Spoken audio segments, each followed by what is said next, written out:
राम ही भक्ति राम ही पूजा, राम सिवा नहीं जग में दूजा। सुबह भी राम शाम भी राम, राम ही भक्ति राम ही शक्ति, राम नाम से मिलती मुक्ति। जो भी जपते राम का नाम, राम ही मोह है राम ही माया, कण कण में है राम समाया। राम नाम सभी पाप जलाए, महामंत्र मुनि विषय ब्याल की, जपत ही मिटत कुअंक भाल की। जन्म मरण का संशय गयऊं,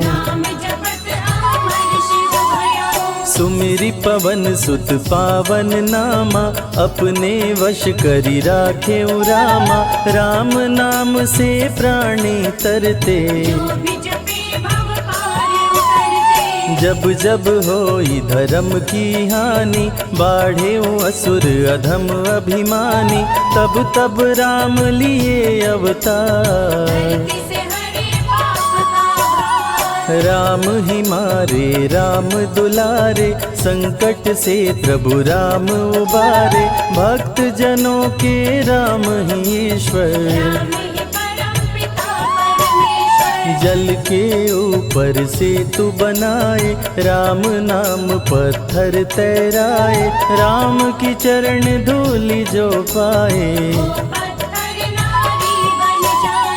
उल्टा नाम जपत जग जाना। वाल्मीकि भय ब्रह्म समाना, राम नाम के वट को तारे। जब तू सारे जग से हारे, छोड़ दे नैया राम सहारे। बन के आएंगे पतवार, राम नाम जप कीजिए तज ममता अभिमान। ज्यों ज्यों जप आगे बढ़े, कोटिन यज्ञ समान। मर्यादा में जीना सिखाए, सबके हृदय में राम समाए। सबसे बड़ा है जग में नाम, राम भक्ति जहाँ सुर सरि धारा। सरसई ब्रह्म विचार प्रचारा, हरिहर कथा विराजत बेनी। बिनु सत्संग विवेक न होई, राम कृपा बिनु सुलभ न सोई। जा पर कृपा राम की होई, मंगल भवन अमंगल हारी। उमा सहित जेहि जपे त्रिपुरारी, पुनि बंदउ शारद सुर सरिता। सिया राम मैं सब जग जानी, करहु प्रणाम जोरी जुग पाणी। महावीर विनमउ हनुमाना, रघुपति चरण उपासक जेते। खग मृग सुर नर असुर समेते, जनक सुता जग जननी जानकी। राम भगत हित नर तनदारी, सही संकट किए साधु सुखारी। नाम सप्रेम जपत अनयासा, भंजे राम आपु भव चापु। भव भय भंजन राम प्रतापु, निशिचर निकट दले रघुनंदन। नाम प्रसाद शंभु अविनाशी, साजु अमंगल मंगल राशि। नारद जानेउ राम प्रतापु, कहाँ कहाँ लगी राम बड़ाई। राम न सकहि नाम गुण गाई, नाम जपत प्रभु दिए प्रसाद।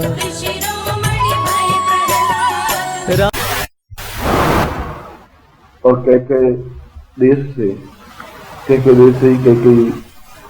नरेश की पुत्री थी। दुनिया से जब भक्त आए तो उनको बड़ा दुख हुआ कि मेरी वजह से मेरे राम भाई को वनवास जाना पड़ा, भाभी को वनवास जाना पड़ा, मेरे छोटे भाई को वनवास जाना पड़ा। और उन्होंने कहा कि जिस कार्य के लिए षड्यंत्र हुआ है मैं उसे राजगद्दी पर बैठूंगा ही नहीं। और नंदीग्राम अयोध्या के पास में एक स्थान है, उस नंदीग्राम में भगवान राम के खड़ाऊ स्थापित करके और उनकी पूजा अर्चना करने लगे। राज्य कार्य तो उन्होंने चलाया, सभाएं भी होती थी, मंत्रणाएं भी होती थी, कार्य भी होता था, मगर नंदीग्राम में रह करके और ऐसा ही अनुभव कर रहे थे कि जैसे राम स्वयं खड़ाऊ के रूप में विद्यमान है, वही आज्ञा दे रहे हैं, वही राज्य कार्य चला रहे हैं। मैं तो केवल उनका एक सेवक हूँ और जो मुझे वो आज्ञा दे रहे हैं उसी तरीके से मैं राज्य कार्य चला रहा हूँ। स्थिति में था और मेरा पहली बार मेरी आंख खुल गई। मैं चाहे कितने विद्वान तो बना, मुझे सही अर्थों में मेरे ज्ञान की चेतना, ज्ञान का दीप भरत से मिलने के बाद ही हुआ। यद्यपि वह मेरे शिष्य के समान था, मेरे पुत्र के समान था, आयु में मुझसे छोटा था और ज्ञान में भी मुझसे न्यून ही रहा होगा, मगर उसका उत्तर, उसका चिंतन, उसकी विचारधारा मेरे जैसे व्यक्ति को भी इस बात को कहने को बाध्य होना पड़ा कि वह गुरु के समान है। वाल्मीकि ने पूछा कि भरत, तुमने ये 13 साल कैसे बिताए, किस तरीके से बिताए? केवल खड़ाऊ को सिंहासन पर स्थापन करके और तुमने इतना सुंदर तरीके से राज्य कार्य चलाया कि ऊंचे से ऊंचा, अच्छे से अच्छा चक्रवर्ती भी राज्य कार्य नहीं चला सकता। तुम्हारे राज्य में सारे ऋषि प्रसन्न थे, यज्ञ हो रहे थे, सारे अयोध्यावासी प्रसन्न थे, कहीं कोई दुर्भिक्ष नहीं पड़ा, अकाल नहीं पड़ा, वर्षा की न्यूनता नहीं आई, कोई तकलीफ नहीं हुई, कहीं न्याय में विलंब नहीं हुआ और कोई अन्याय नहीं हुआ। मैं उस लोक को आपके सामने रख रहा हूं। राज्योवतां पुत्र सदैव तुल्यम् दुर्बुद्ध क्लीव मलिन महिष मदीव अन्यार्थ रक्त वदितम् भवदेह नित्यम् गुरुमेव हृदय स्वप्नार्थे सदैव राज्यम्।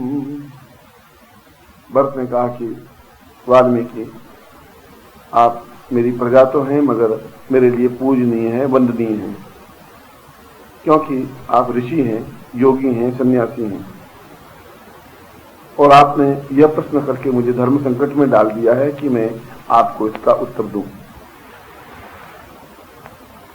मगर वाल्मीकि, मैं राम का भाई हूं, मगर एक भाई के नाते मैं ये राज्य कार्य संचालन नहीं कर सकता था, क्योंकि मेरा रक्त अपने आप में अशुद्ध और अपवित्र था, गंदा था, मेरी मां की वजह से। उस खून में इतनी न्यूनता थी कि मां ने मुझे षड्यंत्र करके इस राजगद्दी पर बिठाने का उपाय किया, चिंतन किया। यद्यपि मैं मां को पूजनीय मानता हूं और आज भी उनका सम्मान ही करता हूं, मगर उन्होंने इतना निम्न स्तर का कार्य किया कि आने वाली पीढ़ियां उसको धिक्कारेंगी ही, मेरी मां को कभी सम्मान की दृष्टि से नहीं देखेंगी और उस वजह से मैं भी इस आने वाले युग में असम्माननीय रूप से ही पूजा जाता रहूंगा या गिना जाता रहूंगा, क्योंकि मैं एक ऐसी मां की संतान था जिसका खून अपने आप में गंदा, घटिया और निम्न स्तर था और उसकी वजह से ही मैं पितृहंता का दोषी बना। उसकी वजह से मेरे पिता को सदमा लगा, एक मन में दुख हुआ और वे मृत्यु को प्राप्त हो गए राम के वनवास के केवल 1 महीने पर बाद ही। इसलिए मैं पितृहंता भी हूं, इसलिए मैं एक गंदे खून की मां का पुत्र हूं। ये बात स्वीकार करने में मुझे कोई संकोच नहीं है, परंतु मैंने कभी भी अपने आप को राम का भाई नहीं माना, क्योंकि भाई मान करके मेरे मन में फिर भी लालसा या वासना आ सकती थी और मैं उसी क्षण मां को प्रणिपात करके उस अयोध्या को छोड़ दिया जहां की वायु मुझे विषैली लग रही थी, उस स्थान को छोड़ दिया जहां के कण कण में अपने आप में षड्यंत्र भरा हुआ था और मैं नंदीग्राम में आकर के रहने लगा। और यहाँ पर जब राम स्वयं थे ही नहीं, मैं उनको मनाने गया तब भी उन्होंने मना कर दिया, क्योंकि मर्यादा में बंधे हुए थे। और मर्यादा यही थी कि पिता ने कहा था कि तुम 13 साल वनवास रहोगे, किसी शहर में नहीं जाओगे, इसलिए किसी भी रूप में अयोध्या में आकर के मेरा बैठना और रहना उचित नहीं है। तब मैं केवल वहां से उनकी खड़ाऊ ला करके स्थापन की, और मैं ऐसा ही समझ रहा था कि ये खड़ाऊ नहीं है, ये स्वयं भगवान राम हैं और मेरे सामने बैठे हुए हैं, क्योंकि वे गुरु तुल्य हैं, क्योंकि वे गुरु हैं। दूसरी पंक्ति में भरत का उत्तर आने वाली पीढ़ियों के लिए मार्गदर्शक है।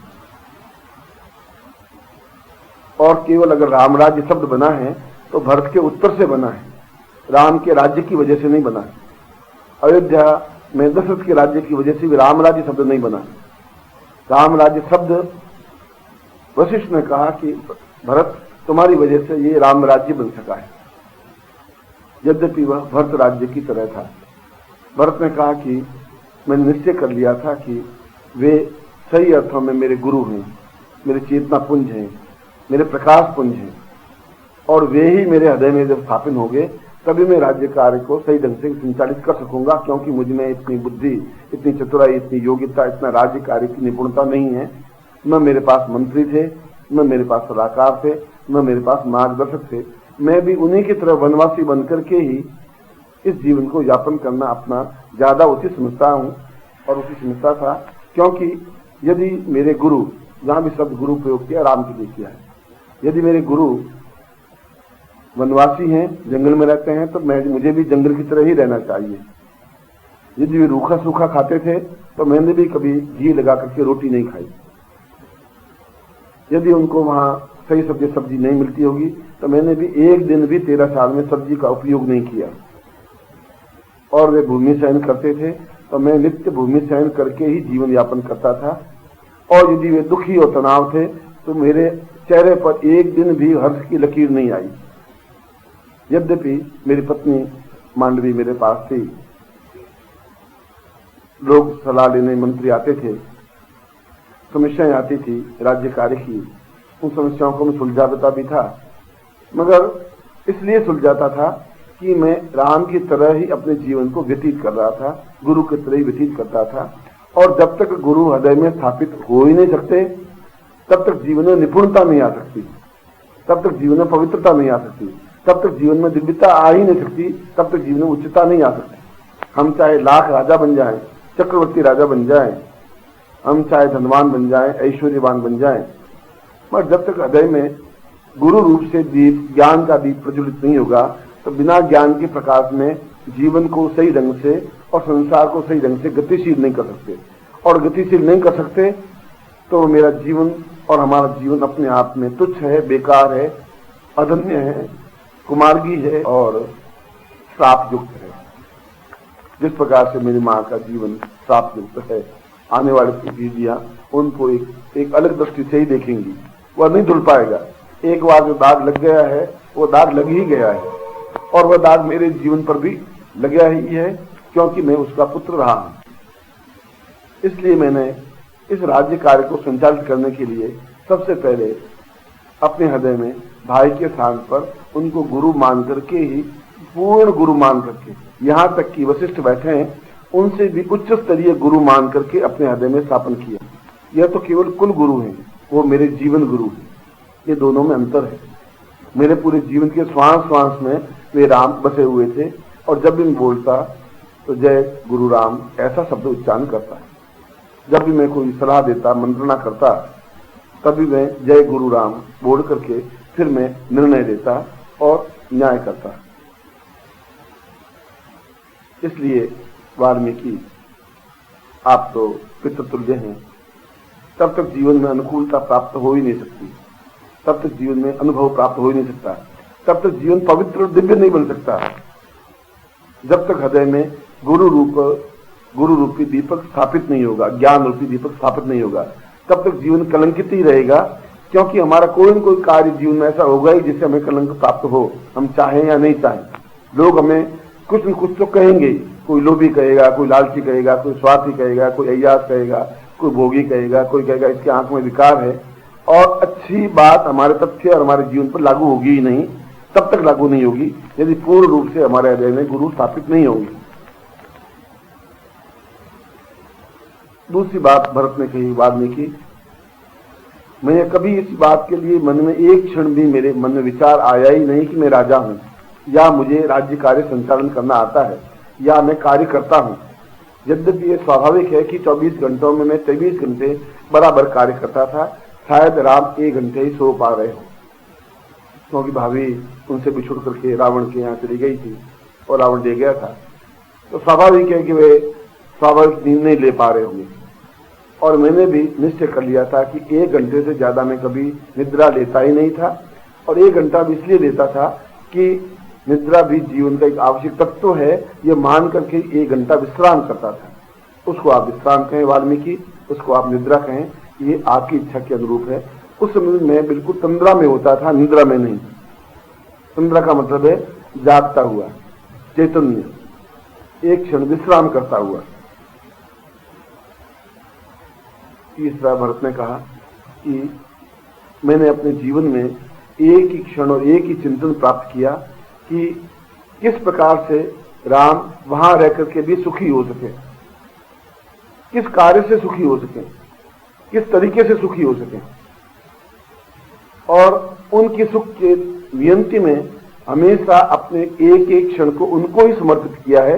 इन 13 वर्षों में मेरा कोई क्षण नहीं था, एक भी समय मेरा नहीं था, एक ही मिनट मेरा नहीं था।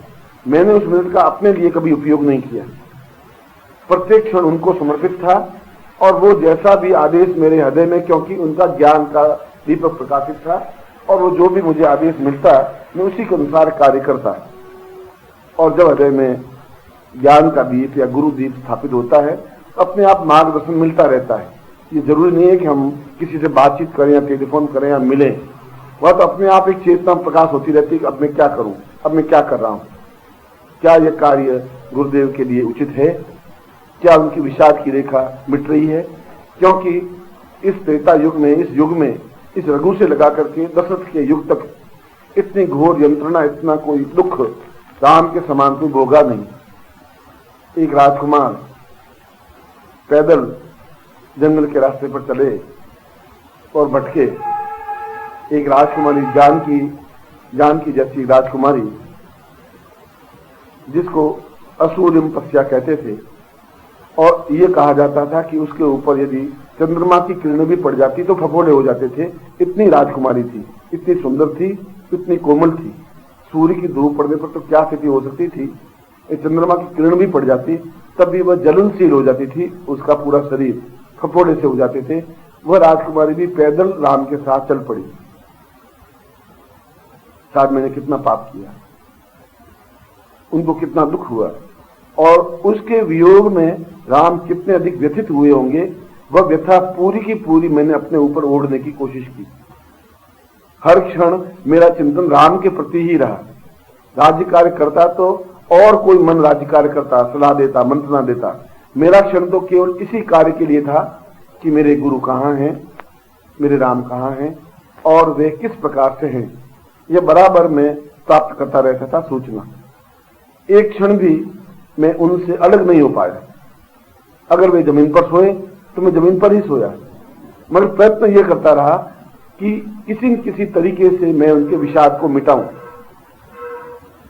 जब ऋषिमुख पर्वत पर संजीवनी मूर्ति लेने राम रवाना हुए और जब अयोध्या के ऊपर से गुजरे तो थक गए राम हनुमान, और थक करके जब नीचे विश्राम करने लगे और हनुमान ने कहा कि अब मुझ में क्षमता नहीं है कि मैं और वापिस उस वेग से जाकर के ऋषिमुख पर्वत पर जाकर के संजीवनी लाऊं, तो मैंने अपने तीर से उस पूरे राम, उस हनुमान को उठा करके उस ऋषिमुख पर्वत तक पहुंचाया।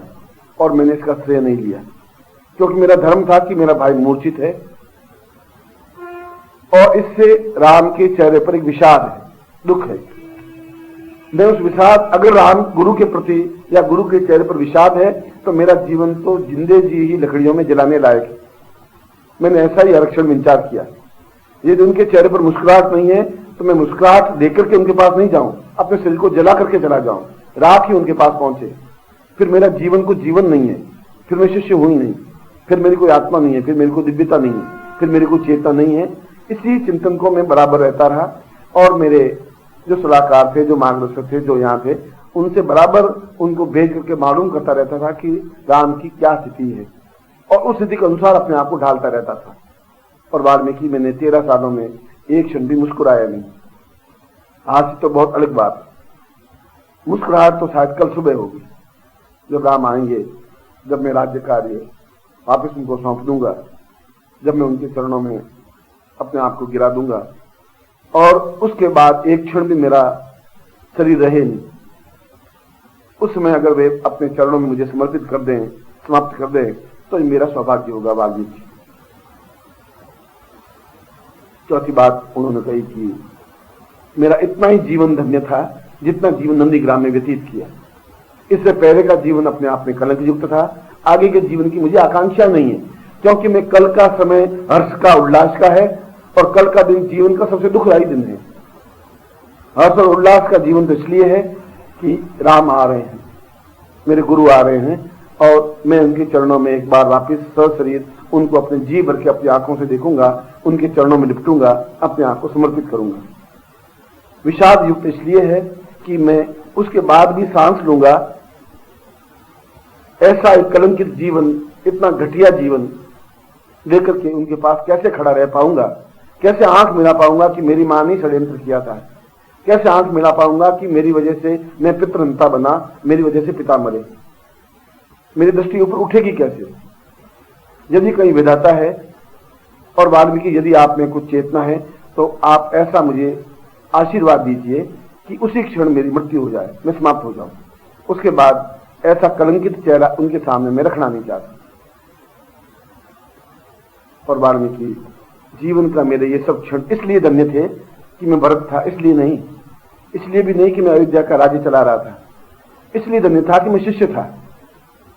और जितना मैं आंतरिक आह्लाद मुझ में था, आंतरिक प्रसन्नता थी, हर क्षण में उन खड़ाओं की पूजन में ही रहता था। हर क्षण मेरे सामने मेरे गुरु आंखों के सामने प्रतिबिंबित रहते थे और इतना प्रतिबिंबित रहते थे कि वे चलते तो मुझे दिखाई देते, वे बैठते शिला पर तो मुझे दिखाई देते, वे जब दुखी होकर के पेड़ पत्तों से सीता के बारे में पूछते तो मैं 1000 बार होता, वे जब व्यथित होते तो शायद मैं अंदर से कटता था। उतना ही दुख, उतनी ही वेदना झेलने के बाद शायद कुछ मेरा जीवन पवित्र हुआ, क्योंकि मेरा प्रत्येक श्वास उनके लिए समर्पित था। और भरत को अगर आने वाली पीढ़ियां याद करेंगी, इस वजह से याद करेंगी कि मैं उनके दुख में दुखी रहा। इसलिए याद नहीं करेंगे मैंने अयोध्या का राज्य चलाया, इसलिए भी नहीं करेंगे कि मैं राम का भाई था, इसलिए भी याद नहीं करेंगे कि मैंने मतलब दशरथ का पुत्र होकर के एक राजकुमार था, मगर इसलिए याद करेंगे कि मैं उनके दुख में दुखी रहा, उनके वियोग में तड़पता रहा, बेचैन रहा और उनके सुख के लिए, उनके आनंद के लिए, उनकी प्रसन्नता के लिए और मुस्कुराहट, एक मुस्कुराहट की लकीर के लिए अपने आप को 100 बार काट लेता था। मैं कोशिश ये करता था कि वह कार्य जो उन्होंने मुझे सौंपा है कि तुम इस राज्य को संभालोगे। जब मैं खड़ाऊ लेने गया तो मुझे राम ने एक ही बात कही, तुम वापस जाओ और मैं तो वापस नहीं आ सकता, पर तुम मेरे खड़ाऊ ले जाओ, मगर सही ढंग से राज्य कार्य चलाना, मेरी प्रजा को दुखी नहीं हो। और मैंने 24 घंटे उनकी आज्ञा का पालन 24 घंटे करता रहा कि कहीं कोई आदमी, कोई मेरा व्यक्ति अयोध्या का दुखी नहीं हो, व्यथित नहीं हो, चिंतित नहीं हो, परेशान नहीं हो और मेरे साथ कोई मेरे द्वारा अन्याय नहीं हो। और 5वां, भरत ने वाल्मीकि को कहा कि मैं अपने जीवन में सही अर्थों में इस शरीर का रोम रोम, इस शरीर का कण कण, इस शरीर का रक्त, मज्जा, मांस, अस्थि, चर्म, इन सबको समेट करके भी यदि गुरु के चरणों में मैं रख दूं कल प्रातःकाल, तो शायद बहुत तुच्छ भेंट होगी। मेरी भेंट तो यह है कि मैं वनवास में भी उनके चेहरे पर मुस्कुराहट ला सकता, उनके विषाद को मिटा सकता। प्रत्येक क्षण चिंतन यही रहा और यह कोशिश करता रहा कि वे विषाद हैं, दुखी हैं तो क्यों हैं, उनके चेहरे पर एक हर्ष नहीं है तो क्यों नहीं है। मैं उनको कुछ कह नहीं सकता था, ये मेरी मर्यादा का उल्लंघन की बात होगी, मैं यहां से भेज करके भी उनको कहला सकता था, परंतु मेरे प्रयत्न ये रहता था, मेरी कोशिश ये रहती थी कि मैं उनके दुखों को अपने ऊपर ओढ़ूं, अपने ऊपर लूं, मगर समय बहुत कम था। 24 घंटे बहुत कम होते हैं वाल्मीकि। अगर 4000 घंटे एक दिन रात में होते तो शायद मेरे लिए और ज्यादा सौभाग्यदायक दिन होता, समय होता कि मैं और ज्यादा उनकी सेवा कर सकता था जिस रूप में कर पा रहा था। और अगली बात, इस श्लोक में भरत ने कहा कि मेरे जीवन का प्रत्येक बिंदु, मेरा कण निचोड़ करके, नाड़ियों से खींच करके, निकाल करके, उन रक्त से यदि मैं उनके चरणों को धोऊं और उसके बाद उन आंसुओं से उन चरणों को धो करके पहुंचूं और फिर अपने आप उनके चरणों में विसर्जित कर दूं, तब मैं शिष्य हूं। मेरी 3 कसौटियां अगर पूरी होंगी तो मैं सही अर्थों में शिष्य हूं, क्योंकि मेरा रक्त एक उनके लिए है, मेरे लिए नहीं। मैं श्वास ले रहा हूं, उनके लिए ले रहा हूं, मेरे लिए नहीं ले रहा हूं, क्योंकि वो मेरे गुरु हैं, मेरे प्राण हैं, मेरी आत्मा है, मेरे चैतन्य है। और उसके बाद में आंसुओं से, इतना अधिक आंसू मेरे हृदय से पिघल करके, दिल से पिघल करके, जीवन से पिघल करके और पूर्ण रूप से समर्पित हो जाएं कि मैं वह रक्त लगा हुआ उन चरणों को धो सकूं उन आंसुओं से, तो उन आंसुओं में अपने पूरे जीवन को देख सकूंगा और फिर उसी क्षण मेरी मृत्यु हो जाए। क्योंकि फिर इस विषैली सांस में, इस विषैले वातावरण में, इस विषैली हवा में सांस लेना नहीं चाहता, फिर मैं दूसरे कार्य में संलग्न नहीं होना चाहता, फिर मैं दूसरे कोई कार्य करना नहीं चाहता था, क्योंकि इतना आनंदप्रद जीवन छोड़ के दूसरे में सांस लेना भी मुझे असंभव लग रहा है कि कल शाम को मैं किस प्रकार से जीवित रह पाऊंगा, कल शाम को गतिशील कैसे हो पाऊंगा। जब राम मुझे कहेंगे अयोध्या चलो, तो मैं अयोध्या किस मुंह से जाऊंगा।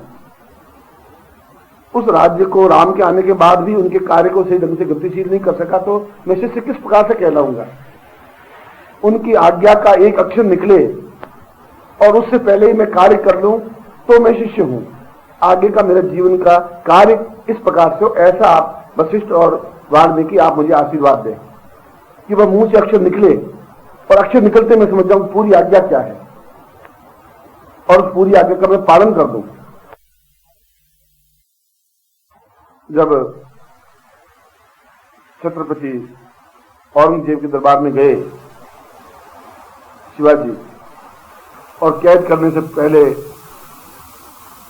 औरंगजेब उनको गमार कहना चाहता था कि गमार उन मुख से गग्गो कयो इन कर लई कटार, वार नहीं करता पहलम पार।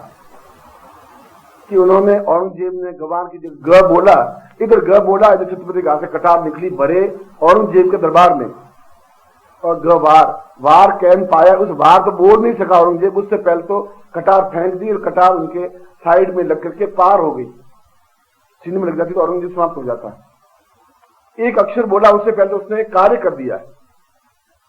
तो उसी तथ्य को भरत कह रहे हैं कि वो राम केवल एक अक्षर बोले, आज्ञा दे, और वो बोले और मैं काम कर दूं, उनकी आज्ञा को सुन करके करूं तब तो मैं अदम हूं।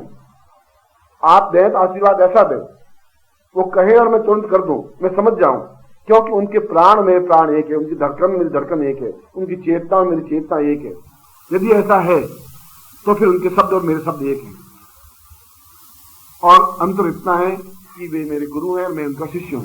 मैं तो केवल उनको गुरु शब्द से संबोधित करता हूं, क्योंकि निरंतर गुरु करने से शायद मेरे में दोनों पाप धुल जाए।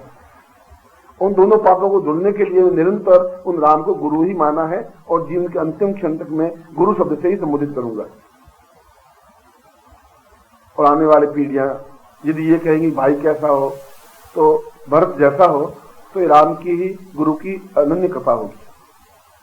और यदि उनके प्राण मेरे प्राण एक हैं, तो फिर उनके आंख का इशारा समझ सकूं कि वे क्या चाहते हैं, किस प्रकार से मैं उनको सुखी कर सकता हूं। यदि आप आशीर्वाद दें तो मुझे ऐसा दें कि मैं सही अर्थों में शिष्य बन सकूं।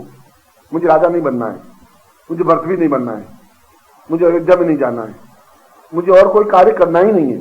मैं तो जो चीज उन्होंने मुझे सौंपी है, जो कार्य सौंपा, मैं कल उनको वापस सौंप देना चाहता हूं। उस घड़ी की अधीरता से इंतजार कर रहा हूं, प्रतीक्षा कर रहा हूं, वे आए, उनके चरणों में सबसे पहले सौंपूं, अपना खून निचोड़ करके उनके चरणों में डाल दूं, आंसू से उनको पूरी तरह से धो दूं। जानकी को मैं पूर्णता के साथ अपने में समावेश कर लूं, क्षमा मांग लूं लक्ष्मण से और जीवन की लीला समाप्त कर दूं। पर स्वयं समाप्त करना अपने आप में आत्महत्या होगी। वाल्मीकि आप आशीर्वाद दे तो ये आशीर्वाद दे, श्राप नहीं, कि उसके बाद मैं सांस नहीं लूंगा।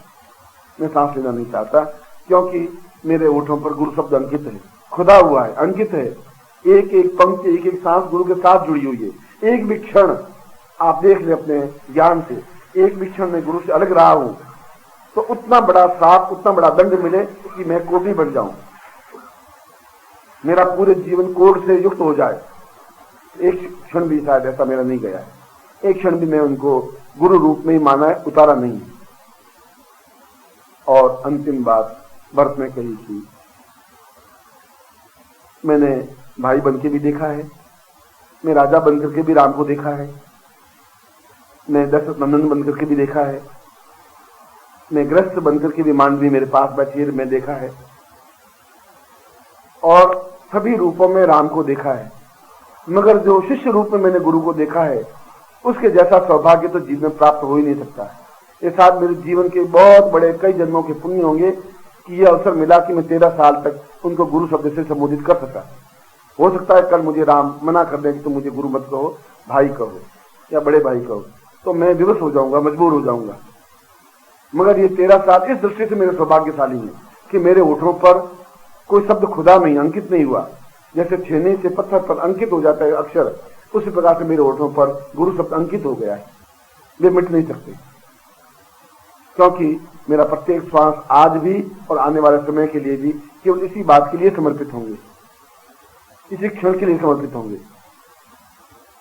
और ये सारा श्लोक, यद्यपि उन्होंने करीब 41-42 श्लोक लिखे हैं वाल्मीकि ने, उस भरत ने जो उत्तर दिए हैं, जो वाल्मीकि ने प्रश्न किए हैं, जो वशिष्ठ ने प्रश्न किए हैं कि फिर शिष्यत्व क्या है, कैसा है, वे सारे अपने आप में एक रामायण का श्रेष्ठतम परिच्छेद है। तुलसीकृत रामायण को तो रामचरितमानस कहा गया है, वाल्मीकि को रामायण कहा गया है। और इस श्लोक में ही उन्होंने एक शिष्य की परित्व दी, एक परिधि, एक सीमा रेखा, एक मर्यादा, कि एक क्षण भी मैं नींद नहीं ली, एक क्षण भी मैंने गुरु को बुलाया नहीं, एक क्षण भी इस बात का चिंतन रहा कि उनके चेहरे पर विषाद नहीं आए, उनके होठों पर किसी प्रकार की कमी नहीं आए, उनके मन में कोई बेचैनी नहीं हो, वो काम सोचे और मैं कर दूं, उनके मुंह से सब निकले, मैं आज्ञा का पालन कर दूं। ये सारी दुनिया शिष्य की कसौटी को और शिष्य पर लागू होने के लिए है कि सही अर्थों में शिष्य क्या होता है। शिष्य की अपनी कोई नींद नहीं होती, शिष्य का अपना कोई ध्यान नहीं होता, शिष्य का अपना कोई समय नहीं होता, शिष्य का अपना कोई चिंतन नहीं होता। और इसीलिए कहा कि ये सारे क्षण मेरे लिए अत्यधिक श्रेयस कर रहे हैं, आनंद युक्त रहे, क्योंकि मैं 13 साल शिष्य के रूप में रहा। हो सकता है आगे मेरे भाग्य में शिष्य रूप में रहना नहीं लिखा हो, क्योंकि राम कह रहे हैं तुम मेरे छोटे भाई हो, भाई की तरह रहो। हो सकता है नंदीग्राम छोड़ दो, अयोध्या में आकर के रहो, तो मैं उनकी आज्ञा का उल्लंघन नहीं करूंगा, मगर उस जहरीले सांस लेने की क्रिया में मैं व्यथित रहूंगा। आप मुझे आशीर्वाद दें कि मैं समाप्त हो जाऊं, आप मुझे आशीर्वाद दें कि मैं प्रायश्चित कर दूं, क्योंकि मेरे मन में कभी न कभी कोई न कोई क्षण, जब कैकेयी ने मुझे राजगद्दी संभालने के लिए कहा, उस 4-6 घंटों में हो सकता है मुझ में लोभ आ गया हो सकता है मुझे स्वार्थ आ गया और मैं गद्दी पर बैठ जाऊं, हो सकता है कि मेरे मन में आया कि मैं मां की भी आज्ञा पालन करूं क्योंकि मां है, हो सकता है कि मेरे मन में चिंतन आया कि मैं राजगद्दी पर बैठ के राजा बनूं, सुशोभित बनूं। वो जो 4 घंटे के दुखदायक क्षण हैं, ऐसा मेरे क्षण जीवन में आवे नहीं, मेरे जीवन में प्रमाद नहीं आए, आलस्य नहीं आए, मेरे हृदय में एक क्षण भी उनके प्रति दुर्भावना का कोई शब्द निकले ही नहीं, मेरे मन में एक बार भी अवज्ञा का शब्द नहीं निकले, मेरे क्षण आंखों में एक क्षण भी उनके चेहरे की विषाद या उनके चेहरे का दुख या उनके चेहरे का तनाव दिखाई नहीं दे, और मेरा प्रत्येक क्षण और मेरे प्रत्येक सांस उनके चरणों में ही समर्पित हो। यदि आप आशीर्वाद देते हैं दोनों बड़े गुरु, तो मुझे वह आशीर्वाद दीजिए। यदि आप मेरे पर कृपा दृष्टि करते हैं तो मुझे शिष्यवत बना रहूं, आगे के जीवन में भी राम के मुंह से ऐसा ही शब्द निकले, मैं खड़ा होकर इसी प्रकार पूजन करता रहूं, इसी प्रकार उनके गुरु शब्द संबोधित करता रहूं, इसी प्रकार नंदीग्राम में बैठा रहूं। अब वो क्या आज्ञा दे, उन आज्ञा का पालन करना भी मेरा फर्ज है, धर्म है, कर्तव्य है। मगर आप दोनों महान ऋषि हैं, महर्षि हैं, आप मुझे ऐसी आज्ञा दें कि मैं सही अर्थों में शिष्य बनकर के इस आने वाले जीवन में एक भरत कहला सकूं, एक शिष्य कहला सकूं, एक हृदय की धड़कन, गुरु की हृदय की धड़कन कहला सकूं। जो कुछ भी क्षण गुरु के सानिध्य में, उनके खड़ाऊ के सानिध्य में, चाहे वो शरीर नहीं भी थे, तब भी मैं, वो कहीं भी थे, तब भी मेरा चिंतन, मेरा मन इतना जुड़ गया था कि वे मुस्कुराते थे तो मैं दिखाई दे रहा था, वे विषाद में थे तो मैं मुस्कुरा दिखाई दे रहा था, वे दुखी थे तो मैं यहाँ से बराबर देख रहा था, वो युद्ध में संलग्न थे तो मैं देख रहा था, वे जानकी के वियोग में पागल थे तो मैं देख रहा था, और वे लक्ष्मण मूर्छित होने पर रो रहे थे तब भी मैं देख रहा था। मैं उतनी व्यथा अपने ऊपर भोग रहा था और बराबर इस बात के लिए अपनी तपस्या के अंश से प्रभावित होकर प्रयत्न करता रहता था कि उनका दुख जितना भी अपने ऊपर ओढ़ूं और शिष्य बनूं और तेजस्वी बनूं, और मैं सही अर्थों में शिष्य बन सकूंगा तो आने वाली पीढ़ियां मुझे याद रख सकेगी। और 43वें श्लोक में, ये तो मैंने पहला श्लोक बोला है, 43वें श्लोक में वाल्मीकि ने कहा कि भगवान श्री राम के शिष्य, तुम सही अर्थों में शिष्य हो। आने वाली पीढ़ियां तुम्हें शिष्य के रूप में स्मरण करेंगी। आने वाले जीवन की उच्चता प्राप्त करने वाले व्यक्तियों के लिए तुम आदर्श बनोगे। आने वाले उन शिष्यों के लिए जो जीवन को आकाश तक ऊंचा उठाना चाहते हैं, उनके लिए ये तुम्हारे कथन पाथेय बनेंगे, रास्ता मार्गदर्शक बनेंगे। जो जीवन में अद्भुत और तेजस्वी बनना चाहते हैं, उनके लिए ज्योति स्तंभ बनेंगे। जो जीवन में कुछ कर गुजरने की क्षमता रखते हैं, उनके लिए तुम्हारे वाक्य अपने आप में प्रेरणास्पद होंगे। और जो साधारण नर से नारायण बनने की क्रिया की ओर बढ़ेंगे और पहुंचेंगे, उनके लिए तुम्हारे ये कथन ही अपने आप में संपूर्णता के समावेश होंगे। और वास्तव में तुम सही अर्थों में शिष्य हो, एकांगी शिष्य, जहां गुरु आपके सामने है ही नहीं, उनका शरीर तुम्हारे सामने नहीं है, केवल उनके खड़ाऊ हैं, और उसके बावजूद भी तुम्हारा प्रत्येक क्षण, प्रत्येक श्वास, प्रत्येक गति, प्रत्येक जीवन केवल उनके लिए समर्पित रही है। यह शिष्यता की एक प्रामाणिकता है, यह श्रेष्ठता है, यह आने वाली पीढ़ियों के लिए एक मार्गदर्शिका है। मैं भी ऐसा शिष्य नहीं बन पाया, वशिष्ठ भी ऐसे शिष्य नहीं बन पाया, और तुम्हारी शिष्यता अपने आप में पूरे संसार में जब भी पवित्रता का क्षण आएगा, जब भी आध्यात्मिकता की लहर आएगी, जब भी अंधकार में रोशनी की किरण बिखेरने की जरूरत पड़ेगी, जब भी भौतिकता में आध्यात्मिकता का जीवन का संचालन करना पड़ेगा, तब तक तुम्हारा यह जीवन, तुम्हारा यह आदर्श, तुम्हारे श्लोक अपने आप में उनके लिए पाथेय बनेंगे, मार्गदर्शक बनेंगे, ज्योतिस्तंभ बनेंगे। और आने वाले पीढ़ियां तुम्हारे इन श्लोकों के माध्यम से, तुम्हारे कार्यों के माध्यम से सही अर्थों में शिष्य बनकर के नर से नारायण बन सकेंगे और बने। ऐसा ही हम दोनों आपको आशीर्वाद देते हैं। और मैं भी इन्हीं शब्दों के साथ महर्षि वशिष्ठ और महर्षि वाल्मीकि के आशीर्वाद को मैं आपके ऊपर न्योछावर करता हुआ मार्गदर्शन या आज्ञा देता हूं कि तुम भरत के समान सही अर्थों में शिष्य बन सको, जिससे कि ये गंदा और घटिया मलिन चोला जो माँ बाप ने तुम्हें दिया है, जिसमें षड्यंत्र कई का भरा हुआ होगा, जिसमें दशरथ की एक व्यवस्था और कामुकता, इस 17 साल की कई के लिए कामुकता की वजह से अपने बड़े पुत्र को छोड़ दिया, वह कामुकता उनके खून के संयोग से जो तुम्हारा शरीर बना, वह शरीर भी अपने आप में नारायण स्वरूप हो सका। तो तुम्हारे शरीर में भी जहां भी माँ बाप के रक्त से झूठ, छल, कपट, असत्य, न्यूनता जो कुछ भी अगर आई, तो वह अपने आप में पूर्ण भरत के समान शिष्य बन करके उस रक्त को शुद्ध परिमार्जन करके नर से नारायण बन सको। ऐसा मैं उन सब ऋषियों और सिद्धार्थ से आपको हृदय से आशीर्वाद देता हूँ। कल्याण कामना।